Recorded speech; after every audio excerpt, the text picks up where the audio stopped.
even if we are motivated and we are working on that part, suppose business and startup, like करने से पहले वो thoughts आते हैं that you cannot do it, and even if we prepare for civil services, ये पे thoughts आ जाते हैं you cannot do it, although अंदर से है कि हाँ I can do it, but वो thoughts कहाँ से आ जाती है? Is it because of the vibrations in the environment की negative vibrations? Because in today's world people's thinking are negative, so वो thoughts environment में spread हो गए because of that. देखो, आपने दो अलग अलग चीज़ें पूछी हैं। एक आपने पूछा है कोई एंट्रेंस आपको क्रैक करना है जहाँ पे लाखों लोग कॉम्पीट कर रहे हैं, तो वहाँ पर हमारे माइंड में नेगेटिव थॉट आ जाता है कि मैं नहीं कर पाऊंगी या मैं नहीं कर पाऊंगा। ये आना भी चाहिए। क्यों आना चाहिए? क्योंकि रियलिटी के बेस पे है। ये बिल्कुल ऐसा है कि अगर मैं घर से जंगल में जाऊंगी आधी रात को तो कुछ जानवर आकर के मुझे खा सकते हैं। ये थॉट आना चाहिए, नहीं आना चाहिए? या फिर आप जंगल में पूरा जोश में जा रहे हो, पॉजिटिव हूं मैं, यहाँ कोई जानवर नहीं है, मुझे कोई नहीं खाएगा, तो ये थॉट आना चाहिए। This is a right thought, this is not a positive thought, but this is a right thought. Positive thought इतने इंपॉर्टेंट नहीं है जितना आप इंपॉर्टेंस देते हो ना पॉजिटिव थॉट्स को, क्योंकि पॉजिटिव थॉट्स की वजह से ही बहुत सारे लोग फंसे हुए हैं लाइफ में। एक काम है उसको कर रहे हैं, हो रहा नहीं है, वो पॉजिटिव थिंकिंग, नहीं नहीं नहीं नहीं हो जाएगा, हो जाएगा, 10 बार ट्राई कर लिया नहीं हुआ है, हो जाएगा हो जाएगा हो जाएगा। संदीप सर कहते हैं लगे रहो लगे रहो लगे रहो, तो मैं भी लगा हूँ। यहाँ तक पकड़ में आ गई है बात कि एक तो है एंट्रेंस से रिलेटेड, तो वहाँ पर नेगेटिव थॉट्स आने भी चाहिए ताकि आप अपनी कैपेबिलिटी को जज कर सको। आप देख सको कि whether I have that kind of persistence in comparison to other people. यहाँ पे अपने आप को औरों से कंपेयर भी करना पड़ेगा। मैं कहता हूँ अपने आप को किसी से कंपेयर मत करो। अरे आप एक कंपैरिजन, एक कॉम्पिटिटिव फील्ड में जा रहे हो, वहाँ तो करना ही पड़ेगा। आप आ करके मेरे से पंजा लगा रहे हो और आपने स्टेक पे क्या लगा दिया है कि जो जीता आपका घर मेरा हुआ या मेरा घर आपका हुआ। यही तो स्टेक पे है। एंट्रेंस आप क्रैक करने के लिए जा रहे हो, लाखों रुपए लग रहे हैं, लाखों रुपए है आपकी जेब में, तो आपको लोन उठाना पड़ रहा है। इसका मतलब आपका घर लग गया ना दाव पे। तो आप अपना घर दाव पे लगा रहे हो किस बेस पे कि मुझे लगता है मैं क्रैक कर लूंगा। मैं आपको डिमोटिवेट नहीं कर रहा हूं, मैं आपको ये कह रहा हूं कि अपनी स्ट्रेंथ को एनालाइज करना चाहिए किसी से भी लड़ने से पहले। यू नीड टू अंडरस्टैंड कि क्या रिस्क है वहां पर, क्या इसके अलावा भी कोई और ऑप्शन है। मान लो यहाँ पर इस सब पूरी तैयारी में, ये सब में मान लो इतने साल जाने वाले हैं और इतने 5 लाख रुपए लगने वाले हैं, क्या ऐसा भी कोई ऑप्शन है कि 50,000 रुपए में या 5,000 रुपए में या 500 रुपए में बिना किसी रिस्क के क्या मैं कुछ ऐसा कर सकता हूँ जो वहाँ से लाख गुना बड़ा हो? कि वो एंट्रेंस क्रैक करके जो लोग वहाँ जाने वाले हैं, वहाँ से निकल करके आने वाले हैं, वो लोग मेरी कंपनी में काम करें। क्या ऐसा कुछ हो सकता है? बट ऐसा हम कभी सोचते नहीं हैं। क्यों नहीं सोचते? क्योंकि ऐसा कोई नहीं सोचता। मैं कैसे सोच लूँ? जो सब सोचते हैं वही तो मैं सोचूंगा, जैसे सब चल रहे हैं वही तो मैं चलूंगा। सब एक दूसरे से लड़ रहे हैं तो मैं भी तो लड़ूंगा। तो सब वही कर रहे हैं जो सब कर रहे हैं, और वहां पर पॉजिटिव होना कोई बहुत अच्छा नहीं है। आपको अपनी कैपेबिलिटी को देखना पड़ेगा। लाखों में से कुछ हजार लोगों का सिलेक्शन होने वाला है। यू नीड टू सी कि आप उसमें क्या इन्वेस्ट करने वाले हो। वहां पर हम सोचते ही नहीं है। दूसरा है कि बिजनेस आप कर रहे हो और बिजनेस में हम फेल हो रहे हैं। बिजनेस में कभी भी माइंड को बंद मत करना। कॉम्पिटिटिव एग्जाम में you need to have a very narrow mind. अब ये सुनने में थोड़ा अजीब लगेगा आप लोगों को, but it is a fact. In a competitive exam, if you want to be successful, you need to have a very very narrow mind. Narrow mind in the sense कि बस 24 घंटे इसके अलावा और कुछ थॉट भी नहीं आना चाहिए माइंड में। बिजनेस में इसका बिल्कुल ऑपोजिट है। वहां पर बहुत ब्रॉड माइंड चाहिए। वहां पर क्या है, you need to entertain more and more of ideas कि अगर मैं बिजनेस कर रही हूं, ये इस तरीके से काम नहीं कर रहा है, और क्या रास्ता है, और क्या। वहां पर आप नहीं बोल सकते और क्या रास्ता है।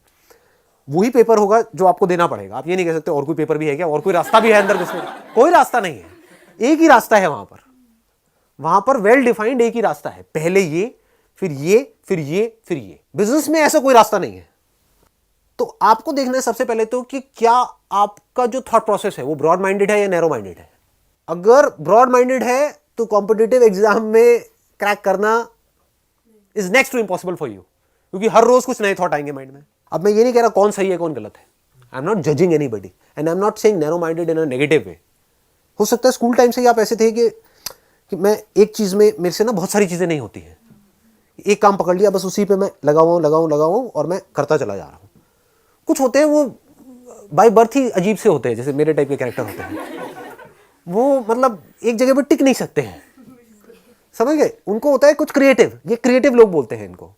हर सेकंड में कुछ अलग हो रहा है, हर सेकंड में कुछ नया हो रहा है। तो वहां तो हर सेकंड में कुछ अलग नहीं हो रहा है। मैं कैसे क्रैक करूंगा उस कॉम्पिटिटिव एग्जाम को, मेरे बस का तो नहीं है। तो वो आपको जाकर के किसी ऐसे से समझना पड़ेगा जो उस फील्ड में सक्सेसफुल हो चुका हो, उसके लिए मैं सही बंदा नहीं हूं। But if you have got a creative mindset, अब वो हर एक का अपना अलग अलग होता है। जैसे होता है ना घर के अंदर कुछ अजीब अजीब सी चीजें आप कर रहे हो कंप्यूटर में, यहाँ पे वहाँ पे ये वो व्हाटएवर, कि मतलब कुछ भी थॉट्स आते रहते हैं, तो वहां पर तो पूरा खुला हुआ दिमाग चाहिए। कभी भी कोई भी अजीब सा थॉट आ सकता है, उसको आपने इंप्लीमेंट किया, नहीं काम किया, दूसरा किया, नहीं काम किया, तीसरा, अनलिमिटेड रास्ते हैं। उसमें से कौन सा रास्ता काम करेगा कौन सा नहीं ये भी नहीं पता है। वहां पे एक थ्रिल है, मतलब समझ, मतलब this is an unknown path which looks very dangerous to most people. सबको श्योरिटी चाहिए, अननोन से डर लगता है, पता ही नहीं है कल क्या होने वाला है, इससे डर लगता है लोगों को। तो सबसे पहला स्टेप इसमें ये नहीं आता है कि जोश में आकर के अपना होश खो देना। सबसे पहला है होश में आराम से बैठ करके समझना कि मैं क्या हूं। वो कोई नहीं करता है, क्योंकि आपको कोई और बताता है आकर के कि आप क्या हो। आपको खुद को पता भी है आप क्या हो, दुनिया आपको बताती है कि नहीं तू इस काम में अच्छा नहीं है, तू इस काम में अच्छा है, दुनिया बताती है और आप करने लग जाते हो। आपने बोला ब्रॉड माइंडेड और नैरो माइंडेड पोल्स अपार्ट है, ठीक है सर, लेकिन ब्रॉड माइंडेड मतलब बिजनेस जिस चीज़ को हम कह रहे हैं उसमें सर लाइक अगर हमारे माइंड में कोई आइडिया आ रहा है और आइडिया पैसे से रिलेटेड है और अभी हम फाइनेंशियली मतलब हम जो हम है फाइनेंशियली स्ट्रांग नहीं है, that's what your question is. नहीं, इसको नैरो अप्रोच कहेंगे। बिजनेस में ऐसा नहीं है कि जो मेरे माइंड में आइडिया आ रहा है उसके लिए मान लो मुझे 2 लाख रुपए चाहिए, तो मेरे घर वाले कह रहे हैं 2 लाख क्या तेरे को 2 रुपए भी नहीं मिलेंगे तो मैं बिजनेस नहीं कर सकती। अगर आप ये कह रहे हो तो ये नैरो माइंडेड अप्रोच है, ये बिजनेस वाली अप्रोच नहीं है। ब्रॉड माइंडेड अप्रोच का मतलब क्या है, 2 लाख छोड़ मैं तो 2 रुपए से शुरू करूंगी। That is broad minded, that is entrepreneurship. कुछ भी नहीं है तो 2 रुपए भी नहीं है सर, 1 रुपए भी नहीं है तब भी होता है। बिजनेस का पैसे से कोई कनेक्शन नहीं है। तो जैसे मैं वेडिंग प्लानिंग का एक बिजनेस करना चाहती हूँ लेकिन मैं सीए कर रही हूँ। अब आपने जो एग्जांपल दिया है मैं उसी से रिलेटेड आपको अभी बता देता हूँ। ये काम बिना पैसे के कैसे कर सकते हो।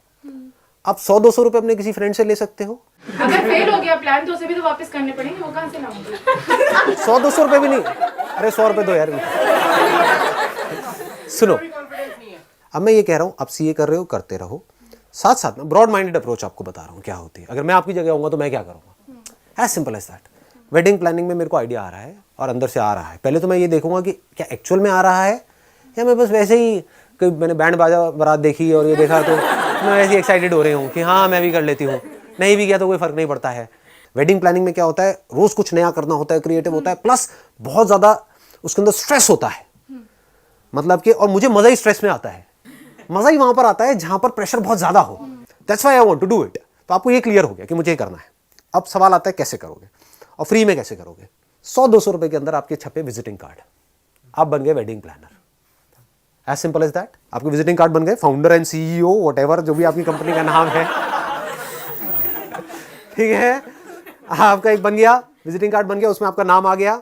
आपने क्या किया, जो वेडिंग प्लानिंग कंपनीज हैं उनसे जाकर के टाइप किया। आता हुआ बिजनेस किसको बुरा लगता है। 100 रुपए आपके लगे विजिटिंग कार्ड के अंदर, बाकी के बचे 100 रुपए, ठीक है, 200 रुपए में काम शुरू हो रहा है। आपने क्या किया, गूगल एडवर्ड्स के ऊपर अपना एक अकाउंट क्रिएट किया। वहां पर कोई भी अगर सर्च करता है वेडिंग प्लानर तो वहां पर आपकी ऐड आएगी। जब ऐड दिखती है तो उसके पैसे नहीं लगते हैं, तो वहां पर जब ऐड दिखेगी तो आपने अपना मोबाइल नंबर दे दिया, तो उन्होंने अगर आपको देख करके ऐड कॉल कर दिया तो फ्री में आपके पास में एक लीड आ गई। बट अगर उन्होंने क्लिक किया तो 10 रुपए लगे या 5 रुपए लगे मान लो। उसमें भी वर्ड्स होते हैं, हम कैसे चूज करते हैं। तो आपने ऐसे वर्ड्स चूज किए जो सस्ते हैं, वो थोड़े लंबे वर्ड्स होते हैं, ठीक है, जिसमें कंपटीशन कम होता है।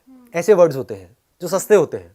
तो आपने वो सस्ते वर्ड चूज करे कि अगर किसी ने सर्च किया मान लो वेडिंग प्लानर्स इन, ज्यादातर हो सकता है जो बड़े वेडिंग प्लानर्स होंगे वो सिलेक्ट करेंगे वर्ड वेडिंग प्लानर्स इन गुड़गांव, वेडिंग प्लानर्स इन दिल्ली। आपने क्या सिलेक्ट किया, आपने एरिया सिलेक्ट कर दिया, क्योंकि कोई ये भी तो सर्च कर सकता है ना वेडिंग प्लानर इन मान लो दिलशाद गार्डन। तो वो कोई कीवर्ड किसी ने नहीं पकड़ा होगा, तो उसमें कंपटीशन कम होगा। तो वो आपको कितने का मिल गया, 5 रुपए का मिल गया।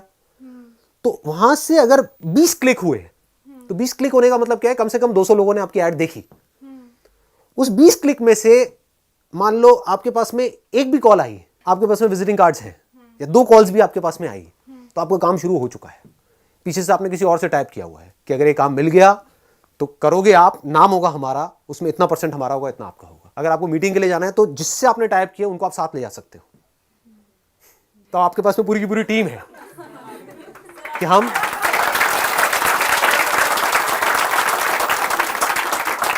क्लियर हो रहा है? ऐसे शुरू करते हैं काम को। और अगर वहां से कहीं से कोई काम मिल भी गया, आपके पास विजिटिंग कार्ड तो है ही, कोई भी आपसे पूछता है आपके रिलेटिव में क्या करते हो, I am doing this wedding plan, उनको थोड़ी पता है आप कहाँ हो कहाँ नहीं, उनको थोड़ी पता है कि ये 100 रुपये में काम शुरू हुआ है। उनके लिए तो आप हो। और अब आपको क्या चाहिएगा? प्रोफाइल चाहिएगी, क्योंकि जाते हो सबसे पहला क्वेश्चन आपसे ये पूछेंगे आपने क्या किया है।